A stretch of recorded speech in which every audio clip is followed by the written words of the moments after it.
Show.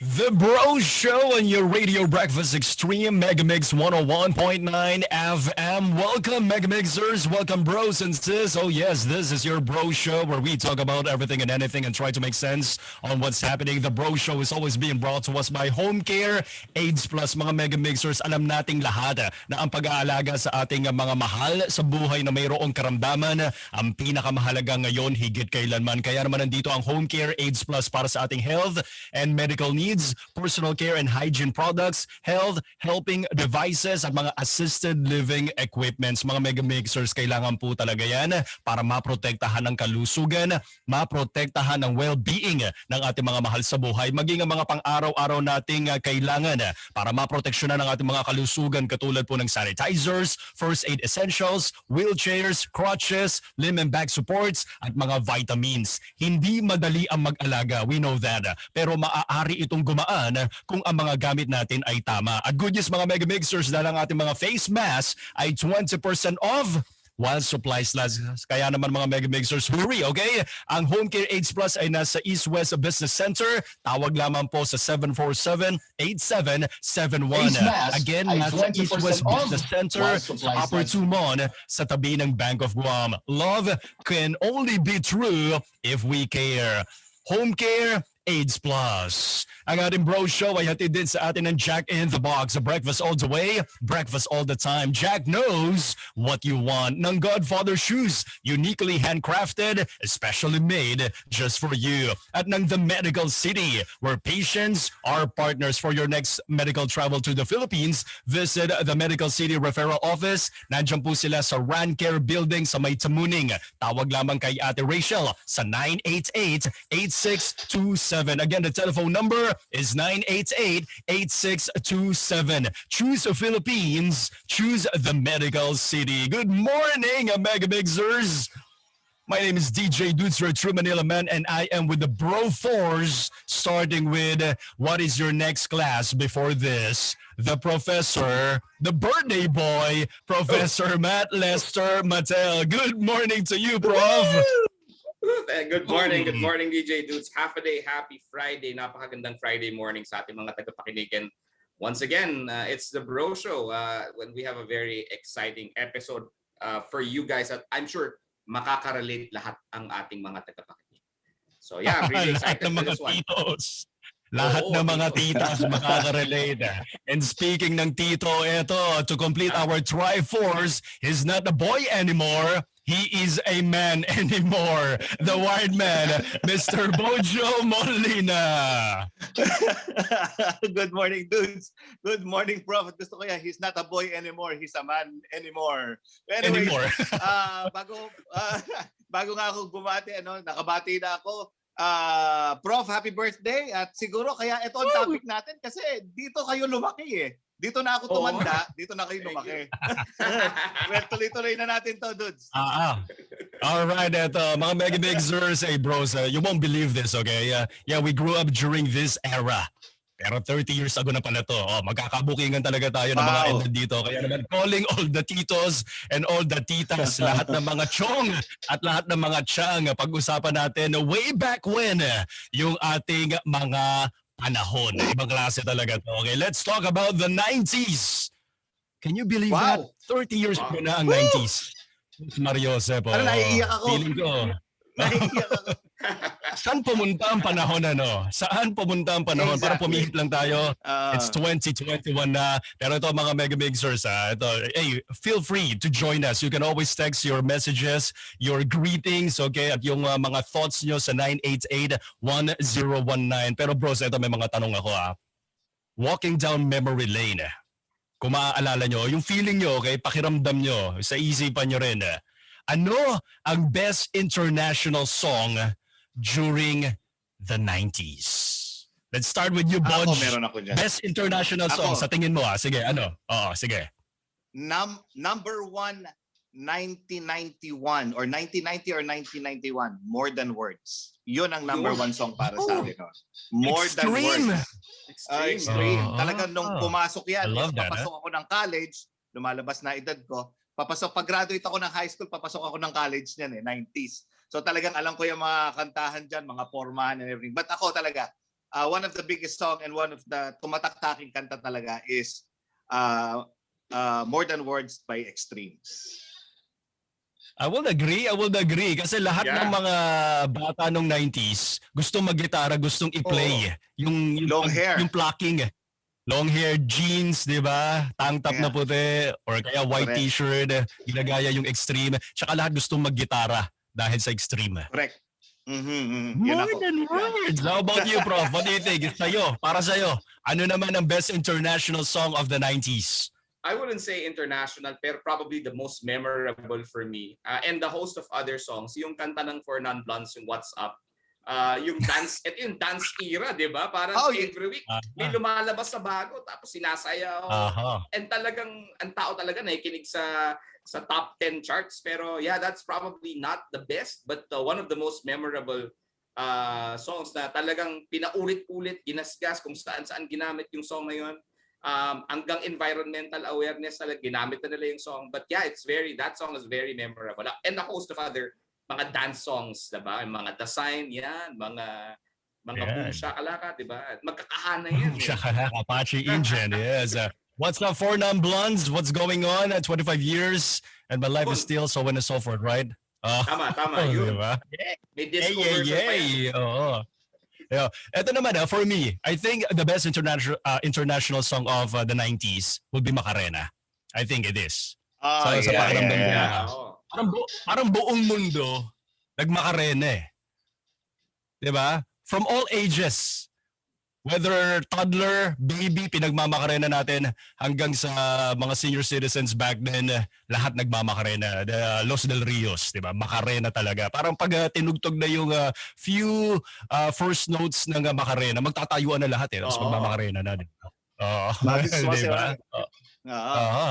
Hey!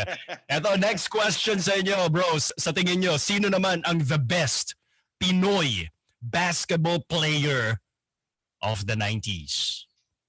Let's start with you, Prof. Sige, let's pick it up, Prof. Sa tingin mo, best Pinoy basketball player ng dekada 90. I would really say I'm a really big fan of this guy. And this guy, pumunta na siya dyan eh. None other than the Flying Eight, Johnny Abarientos. Alam mo, I'm a big fan of the Alaska Grand Slam, yung unang Grand Slam ni Coach Tim. Ibang klase talaga 96? Si Johnny, di ba? Oo. Naalala pa natin, may mga kuro-kurot, may balita pa na kinukuha siya ng Charlotte Hornets. Di ba? How excited were we when we found out about that? And talagang he was 5'7", he was fast. And alam mo, sa mga nakausap natin mga coach, di ba? Coach Bong, we talked to Coach Shot. They were all raving praises for the Flying A, Johnny Abarientos. So I think he was, at least from what I've witnessed, yung best player of the 90s. Kung merong lista pound for pound sa basketball, baka siya yun. And I guess he depicts the best of the Filipino traits eh, 'di ba? Hindi katangkaran, hindi naman malaki ang katawan, dinaan talaga sa liksi, sa talino, and of course yung skills. Tama ka, Prof. Lahat ng nakausap natin mga coaches, Coach Bong Ravena, Coach Tim Cone, Coach Norman Black, at pati yung mga favorite, yung other favorite players natin, si Coach Bal David nakausap natin, laging consistent yung mga sinasabi nila. Isa sa mga pinakamagagaling, pinakamahirap bantayan, pinakamasarap kakampi, Flying A, Johnny Abarientos. How about you, Bodge? Who do you think is the best Pinoy basketball player of the 90s? Pero ako kasi, lagi ako doon sa hindi siya ganun ka-popular. Pero popular pa rin siya. And then this is going to the tail end of his career also. I would say naging leader na siya. And then doon din ako hanga ako sa Alaska noon eh. Noong time na yun talaga nag-Grand Slam kasi sila yung team of the 90s. Parang nga sila ang Bulls noon, di ba? The Chicago Bulls of the PBA was the Alaska Milkmen. At ang gustong-gusto ko may angas talaga na talagang medyo talagang iba ang dating is si Jojo Lastimosa. Oh yeah. Ako Jojo. Clutch, Mr. Clutch, Mr. Fourth Quarter. Tapos yung ginawa niya pa yun kasi papasok na sa Centennial yan, yung 90s yung papasok, pero nando pa rin siya. Siya pa rin yung yung merong crucial game sa third place natin na nag-place tayo ng medal going to that Centennial team. Asian, si Asian Games. Si Jojo ako ang medyo, tapos ang laki pa ng hita, di ba?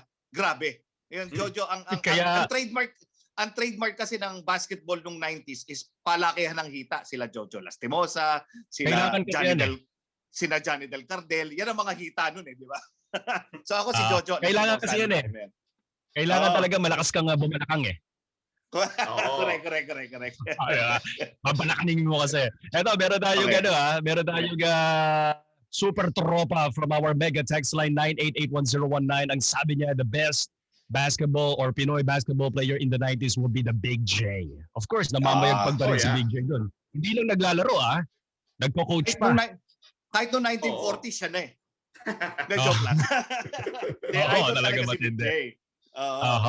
In my opinion naman, okay, this is just my own perspective. The best Pinoy basketball player of the 90s will be Alvin Patrimonio. I will go to the Kapitana. 4 MVP, hindi sobrang dami ng championship pero we all knew and we still know na pagdating ng Tender Juicy Hot Dogs, yung kanyang team dati, yung Pure Foods, talagang siya yung inaasahan. And then, Bodge, I will follow up dun sa sinabi mo dun sa Centennial team natin. Si Alvin Patrimonio ang dahilan kung bakit tayo nag-champion. Of course, with the help of all our great players during that time sa Jones Cup. First ever nating champions sa Jones Cup because the game was saved by the captain. So that is my point of view. Ito, next question naman natin. Okay, from sports, punta tayo sa kantahan. Sino ang best singer of the 90s? Wow. Oy, mahirap yan. Ano ka, male o female? Male o female? Kahit sino. Ako si ano talaga. Sa Pilipinas. Ako babae si Regine Velasquez at that time. 90s talaga. Yung time na nagpakilala si Regine and she set a certain bar on the type of singing, yung belting, yung wide range. Tapos nag-represent pa siya sa countries natin in international competition. Also, mga hits, yung mga hits na ginagawang pelikula, yun si Regine noon at that time. Regine was she was on the top Siya yung pinaka cherry on top of all the singers at that time for me. Regine Velasquez. Regine Velasquez. How about you, Professor? Best singer of the 90s? Female is definitely Regine.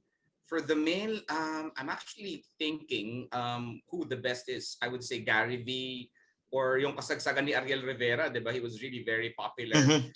But ang naalala ko pag 90s talaga na male singer, hindi individual banda. Mga banda talaga na, 'di ba? Sila yan talaga na may OPM na at the top of the charts every week. It's either Eraserheads or River Maya or Parokya ni Edgar. And we've never seen that happen in after this surge of great bands. So I would say Regina female, male Gary V, of course, and then mga banda na. They dominated the charts until mid 2000. Ngayon meron pa mga remnants. I will go with Regine Velasquez in terms of singer. Talagang for its definition, the definition itself of a singer, I will go kay Regine Velasquez diba? There will be no R2K kung hindi na set ni Regine Velasquez yung sarili niya during the 90s. Okay, now we have mentioned, Prof, you have mentioned River Maya, okay, you have mentioned Eraserheads, Parokya ni Edgar. Kasi ito yung golden era, okay? The golden era of Pinoy bands. Sino ngayon ang best Pinoy bands of the 90s? It's going to be a very okay. For me, it's going to be a very tough decision between Eraserheads and River Maya. Alam mo, not a lot of people realize that when those bands broke up, they were very talented. Super bands to mga to. Imagine Bamboo, Rico Blanco, they formed their own group and they were successful. Eli Buendia, Raymond Marasigan, they split up. They were still very successful. For me, it's a very close call. But in terms of pop culture influence, I would say Eraserheads. Talagang binago ng Eraserheads ang OPM at ang band scene ng Pilipinas. From then on, 90s onwards. The Fab Four. How about you, Tito Bodge? Best Pinoy band of the 90s. Ako, I have to agree with the professor, pero I'll just put a top 5. Nandiyan ang Eraserheads, River Maya. I will also put there After Image, nandiyan din ang Alamid, and also Intro Boys. So yun limang yun. Yun ang talagang intro voice pa. So I don't know, naguhukay na ako sa baul ko ngayon Kumbaga yun ang talagang mga kanta na pag nagtambayan kayo sa tindahan ni Mang Bok, kumakain kayo ng ice cream, hindi pwedeng hindi yan ang tumutugtog yung mga kantang yun. At may hawak ko yung, ano ba yun, yung bench towel o kaya good morning towels na talagang pinagpapawisan kayo kahit mainit sa labas. At kung anong pinag-uusapan nyo, nag-holding hands kayo ng girlfriend nyo, pawis na pawis ang kamay, kaya meron kayong good morning towels or bench towel dahil yun lang pwede nyo gawin eh. Holding hands muna eh, di ba? Yeah. Oh, let's not forget, okay, from the Mega Text line, ito, from our bros and sis, ito, sabi niya, the Teeth Band. Oh, Teeth. yeah. Yon, the teeth. Prinsesa. Huwag natin kalimutan yan. Ang maganda dyan sa sinabi mo, Butch, habang nag-holding hands kayo ng girlfriend mo way back in the 90s, yun ang tugtog, laklak. Diba? Correct. Let's not forget Yano. Let's not forget Yano. Marami. Atin rin yan. Si Dodong ng True The Youth. Faith. The Youth, yes. Bakit hindi yan? Diba? Okay, Marami yan. now we have tackled the bands, we have tackled singers. Sino naman o ano naman ang best song of the 90s sa tingin nyo? Let's start with you, Prof. Best song of the 90s. Ako, I mean, I've said this before. I'm a big fan of this band. Ako, for me, it's really Eraserheads. It's the song Ang Kuling El Bimbo. Talagang when this was playing, the whole world was listening. I think this even won an award sa MTV Asia, di ba? And lahat ng tao alam to. It was at the top of the charts for such a long time. Naalala ko lahat ng mga taong may gitara or gustong mag-gitara, bibili ng Jingle Magazine, di ba? Naalala niyo pa? Di ba ako kumukuha ng chords at aaralin mo talagang tugtugin tong Huling El Bimbo, and talagang it really permeated our culture. Talagang it survived kasi nagkaroon pa nga ng musical itong Huling El Bimbo na ngayon pinapalabas. Yeah. So I would say that's probably one of the most iconic songs of the 90s for me.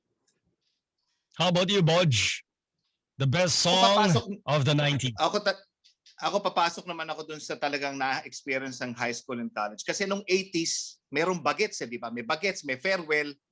Nung 90s naman, merong kanta rin ng Eraserheads, which is Parico. Ito naman yung national anthem na mga gumagraduate, di ba?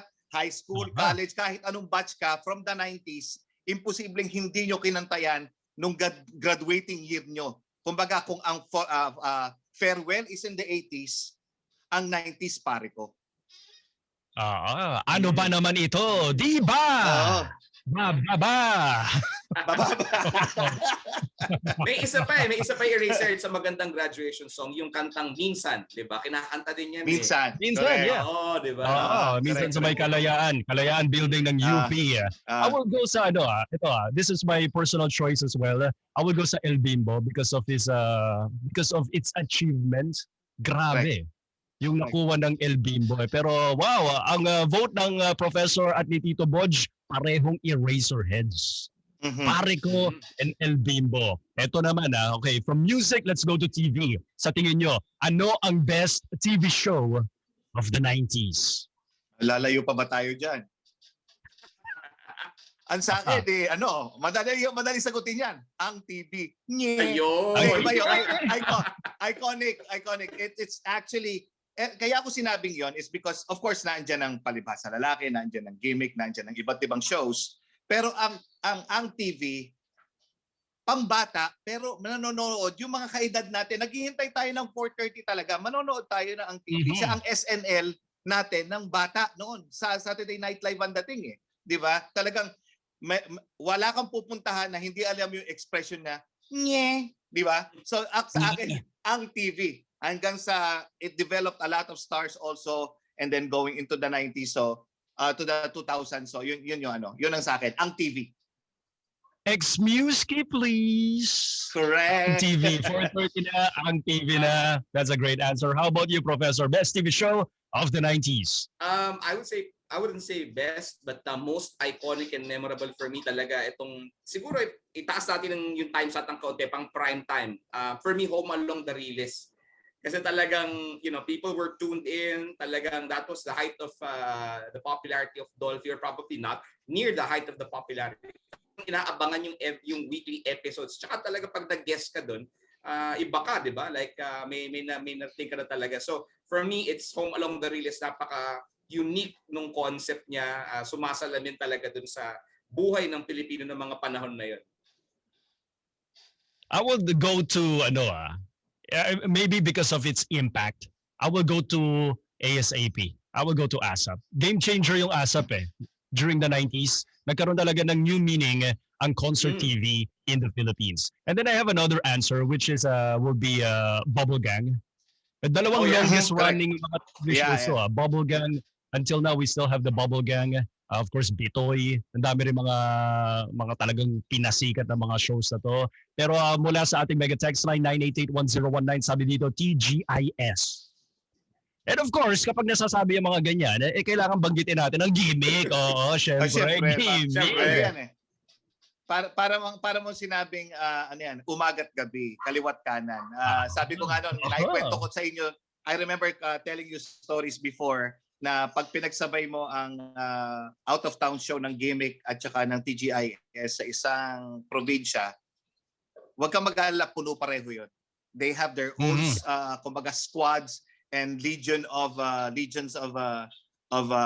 fans na talagang pumupunta. And since wala pa nga social media noon, mas talagang enganyong pumunta sa mga concerts at makita ang kanilang mga tinatawag na idols at that time. Oo, kung nakaka-experience tayo ng zero crime rate kapag may laban si Manny Pacquiao, tuwing Saturday, zero crime rate sa Pilipinas kasi lahat nanonood ng gimmick at ng TGIS. Eto okay, now we are talking about TV. Sino naman sa inyo ang most memorable actor of the 90s? Rog, eto sa mga katropa mo, sino ang most memorable actor of the 90s?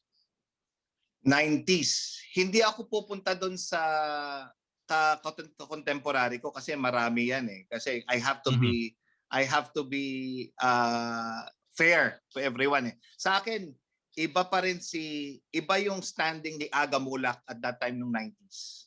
Iba yung movies ni Aga nung 90s. Andiyan si Richard, of course, established and everything.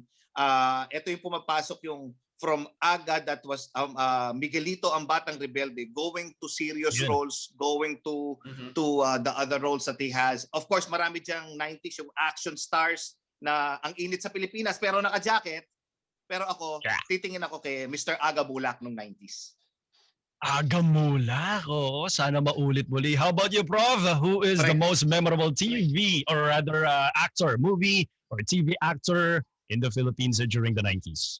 I agree with Budge. It's Aga Mulak. Talagang, you saw his versatility during the 90s. Nag-comedy, nag-romantic comedy, nag-drama, meron pa nga siyang pelikula na parang psychological thriller na siya yung bida, yung alam mo sa aking mga kamay, yung ba yun? Yung he was the abuser of his wife. So and he was a killer. So nakita natin yung versatility niya. Tapos sa TV, nandiyan yung Okidokido. He was really the anchor of one of the top-rated shows sa ABS-CBN. So for me, he really dominated the 90s. And I think nag-extend pa nga siya a little bit in the early 2000s. So it's Aga Mulak. Ito, meron pa tayo mga kabros. Ito, mula sa ating Kabro Nation, ang sabi niya, Bong Revilla, the Titanic action star. Si Cap. Diba? Pero ito, meron pa siyang isang sagot. And this is also my answer. For me, the most memorable actor in the 90s, okay, will be, pasok mo yan, pre! Robin Padilla. I guess it will be, for me, okay, it will be Robin Padilla kasi talagang lahat ng mga kalalakihan ng 90s gusto maging action star dahil kay Binoy eh.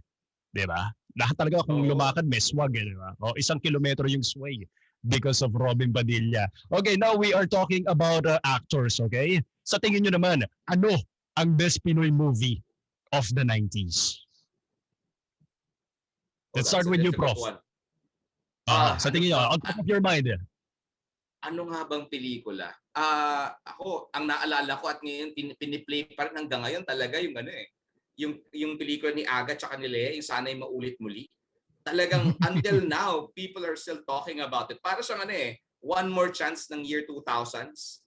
Ito talaga yung pelikula na pag nire-replay sa Cinema One or kung saan man, talagang mga tao are talking about it, and I've watched the movie several times on my own. So I would say that's the most memorable dramatic movie. I'm trying to think ano ba yung pinaka-memorable na action movie eh. Kasi there were a lot of good action movies back then. But for me, most memorable dramatic movie, Sana'y Maulit Muli. All right, Aga and of course Miss Leia Salonga. Let's go to Tito Bodge. Tito Bodge, can we hear you? Tito Bodge, sa tingin mo, ano ang pinaka-memorable or best Pinoy movie of the 90s? Ay nako, mahilig ako sa romantic movie, so I have to agree with the prof there, yung Sana Maulit Mali. Pero yung isang movie na tumatak sa akin, but this is on the tail end na almost 1998 na ata or 1999. Kay Marilu Diaz-Avaya's movie with Cesar Montaro, which is Muro Ami. Yeah. Kasi yung grit, yung look, yung feel, yung showing the situation of the kids at that time. Tapos si Jong Hilario was a revelation at that movie also. So sa akin iba ang dating ng Muro Ami. May social relevance kasi at that time. For a moment there, akala ko sasabihin ni Bodge Rizal. Rizal was also good. Nakalimutan ko yun. Rizal was also good. That was 98, right? Rizal. That's ang sabi ng ating go ahead. Ang sabi ng ating Bro Nation, Jose Rizal with Cesar Montaro din. Yun ang Montano. vote. Correct. Ako, ang vote ko talaga, walang duda dito, Forefathers. Forefathers talaga. Yun. Teka, 90s ba yun? Yeah. 98 yun. And I was thinking, 98. Forefathers is the best movie. Pero ito, yeah. Okay, another great movie or movies. I will go to the Isang Bala Ka Lang trilogy ni FPJ. Isang Bala Ka Lang. Correct. Muna ang salob, hindi kasi sikatan ng araw. Ang tindi nun, di ba? Yung Ang Probinsyano, di ba? versus Drama. Probinsyano, yes. Ito, last question, bros, okay? Before we let go of our super fun episode ng Bro Show, ano naman ang go-to place during the 90s? Bodge, saan ang tambayan mo nung 90s? Ako nung 90s, Green Belt. Green Belt ako. Green Belt sa Makati. Nandun yung yung sa quad. Oo, yung I forgot the name, yung parang brewery siya sa gitna nung malapit sa I forgot the name, but doon kasi ako tumatambay noon. Pagkagaling ko sa school ko from Laguna, diretso ako sa Makati. So Makati talaga ako. Green Belt area. Green Belt, Green Quad. From Laguna to Makati. Pero doon talaga. Correct. Yun ang tinatambayan ko nung before. Yeah. How about you, Prof? Saan ang tambayan mo nung 90s? Nako, 90s ako, high school ako eh. So, malamang sa Paranaque lang kung saan ako nag-aral. Pero whenever we go out, yung kami ng family, syempre, Glorieta, di ba? Nandyan yung Glicos, di ba? Yung arcade doon. Tapos yung Glorieta Activity Center tuwing Sabado, ang dami nangyayari dyan. Tapos, nandyan pa yung, naalala ko pang may malaking ng Swatch dyan, di ba? Before. So, yeah, that was, I guess that was the place to be talaga during the 90s. But kami that was during the weekends when we had time. Kasi kami simple lang talaga kami noon eh. So maliliit pa lang kami, ang tambayan namin New York na lang talaga. Yun lang yung after New namin. New York, Cubao. New York, Cubao. I guess for me, okay? For me, I guess the go-to place during the 90s would be Tagaytay Picnic Grove. Oh, yeah. Parang lahat nagpupuntahan doon eh. Diba? Puntahan doon eh. Getaway, buong pamilya magpipiknik. That was the place to be for me during the 90s. I really enjoyed this wonderful and super fun walking down memory lane kind of conversation with you bros and of course ang ating mga bros and sis. Any last messages para sa ating mga super listeners, ating mga super friends? Professor, may mensahe ka pa sa ating mga katropa, katoto at mga professional barakada? Yeah, actually, I'd like to thank everyone for supporting the Bro Show. And if you want to listen back to this episode, just to go to our Facebook fan page. We're actually live right now at #BroShowGuamPH. At we're very, very keen to know kung ano pa yung mga gusto niyong pag-usapan in the future. So message us there, leave a comment, like, and of course, subscribe to our YouTube channel.